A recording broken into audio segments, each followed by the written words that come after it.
서울 광화문 광장이 통제됐습니다. 넷플릭스가 기획한 방탄소년단 콘서트 생중계 때문이었는데요. 도심 한복판을 막아버리니까 교통 문제, 소음 문제로 불만을 가지시는 분들이 꽤 계시더라고요. 고척돔이나 잠실 주 경기장에서 하면 될 것을 굳이 왜 저러냐는 거죠. 그 반응 자체는 이해를 합니다. 사람이 몰리고 도로가 막히는 것은 실제 문제니까요. 그런데 넷플릭스가 바보도 아니고 저런 논란이 생길 거라는 것을 몰랐을 리가 없잖아요. 오늘은 거기에 대한 옳고 그름을 따지기보다는 왜 굳이 광화문이었을까? 왜 굳이 생중계였을까? 라는 질문에 대한 이야기를 해보려고 합니다. 이 이야기를 제대로 하려면은 넷플릭스가 꽤 오랫동안 안고 있었던 문제를 짚어봐야 됩니다. 다들 아시다시피 넷플릭스는 내가 원할 때 아무 때나 볼 수 있는 VOD 플랫폼이잖아요. 사용자 입장에서는 더할 나위 없이 편한 구조인데 플랫폼 입장에서는 구조적인 단점이 하나가 있습니다. 주말에 날 잡고 화제작을 몰아보고 나면은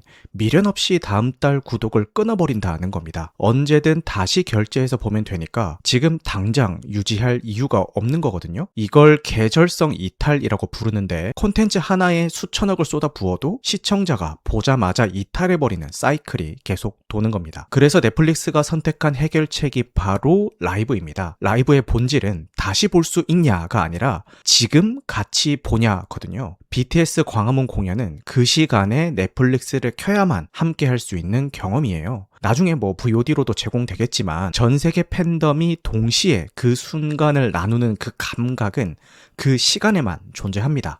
OTT가 라이브 서비스를 제공하는 것은 레거시 미디어의 본방사수 개념을 이식하려는 전략인 거죠. 사실 넷플릭스는 이 방향으로 이미 움직여 왔습니다. 가장 대표적인 게 WWE 로우와의 계약인데요. 10년에 50억 달러짜리 독점 계약입니다. WWE가 미국에서 어느 정도의 위상이냐 하면 수십 년 된 팬층이 굳어진 정기 라이브 엔터테인먼트예요.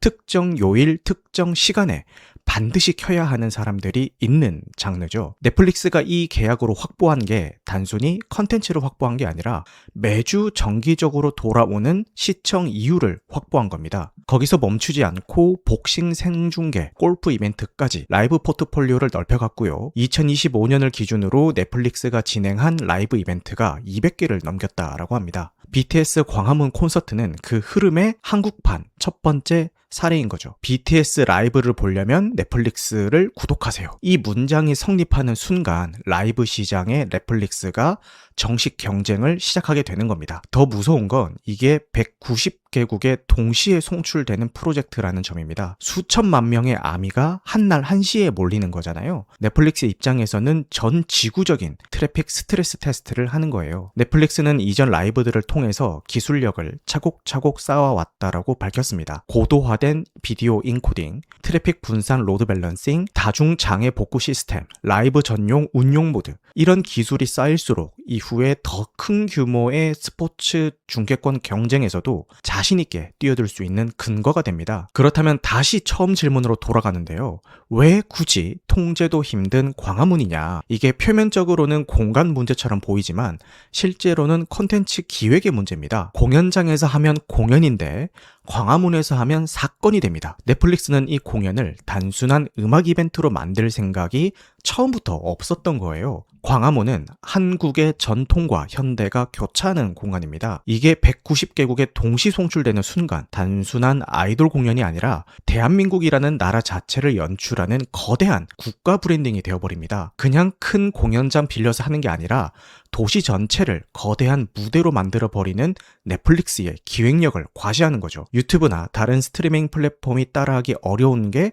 프로덕션 규모 자체가 다르기 때문이에요. 나중에 이 포맷을 그대로 가져가서 다른 나라의 주요 도시의 랜드마크에서도 시리즈처럼 만들 수 있는 레퍼런스가 되는 겁니다. 게다가 이게 단발성 이벤트로 끝나는 게 아니에요. 공연이 끝나고 나면 BTS 더 리턴이라는 다큐멘터리가 공개됩니다. 라이브를 보러 들어온 전 세계 팬들이 자연스럽게 후속 다큐 다큐멘터리까지 보게 만드는 컨텐츠 깔때기 구조를 설계해 둔 거죠. 그럼 이제 더 큰 그림을 봐야 할 것 같은데요. 레거시 미디어가 OTT의 기능을 하나씩 넘겨온 역사를 보자면은 드라마나 예능 편성은 넷플릭스 오리지널이 이미 상당 부분 가져갔죠. 스포츠 중계는 앞서 말씀드린 WWE를 시작으로 본격적으로 진입했고, 음악 공연 라이브가 이번 BTS로 합류했습니다. 케이블 TV가 끝까지 붙들고 있었던 마지막 영역이 실시간 컨텐츠인데 넷플릭스는 지금 그 영역으로 들어오고 있는 겁니다. 중요한 건 이게 단순한 기능 대체가 아니라는 점입니다. 케이블이 했던 편성 기능, 즉 무엇을 틀어줄까라는 결정을 넷플릭스가 자기 플랫폼 위에서 다시 만들고 있는 거예요. 기존 레거시 미디어와의 결정적인 차이라면은 그걸 190개국에 동시에 송출한다는 거겠죠. 역할의 흡수이자 고도화인 겁니다. 이 흐름을 가장 선명하게 보여준 사건이 올해 있었는데요. 워너브라더스 디스커버리 인수전입니다. 지금부터는 그냥 워너브라더스라고 할게요.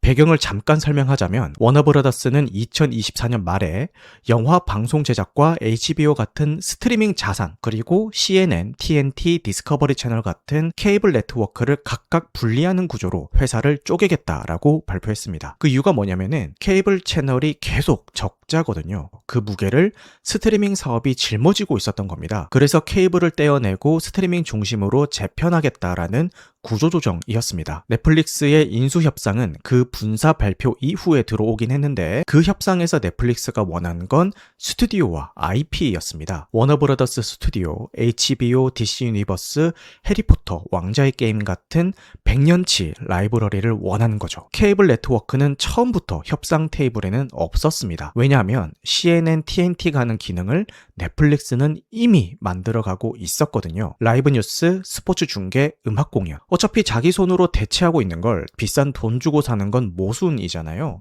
파라마운트와의 대비가 여기서 선명해집니다. 파라마운트는 워너브라더스 전체, 그러니까 케이블 채널까지 통째로 인수하려고 했죠. 파라마운트 스스로가 레거시 미디어를 가지고 있으니까 덩치를 키워서 생존하려는 전략인 거겠죠. 넷플릭스는 그 판에서 경쟁할 생각 자체가 없는 겁니다. 케이블 TV 시장 점유율을 높이는 게 목표가 아니라 케이블 TV가 존재해야 할 이유 자체를 없애려는 게 전략이니까요. 정리하자면은 넷플릭스가 BTS 광화문 공연을 중계한 이유를 BTS가 인기 많으니까 로 읽으면은 절반만 맞는 겁니다. 이번 BTS 광화문 콘서트는 결국 넷플릭스가 OTT 플랫폼이라는 포지션을 넘어서서 전 세계 인구가 동시에 채널을 고정하는 유일무이한 글로벌 방송국이 되겠다라는, 우리 스스로가 미래의 TV 그 자체가 되겠다라는 선전포고를 하는 쇼케이스인 셈입니다. TV라는 개념을 대체하려고 한다는 거죠. 물론 도심이 마비되고 시민들이 불편을 겪는 것, 이 오프라인 이벤트의 사회적 비용을 어디까지 허용할 것인가에 대한 논란은 충분히 논의되어야 할 문제겠죠. 넷플릭스 입장에서도 도시를 어디까지 컨텐츠화할 수 있는지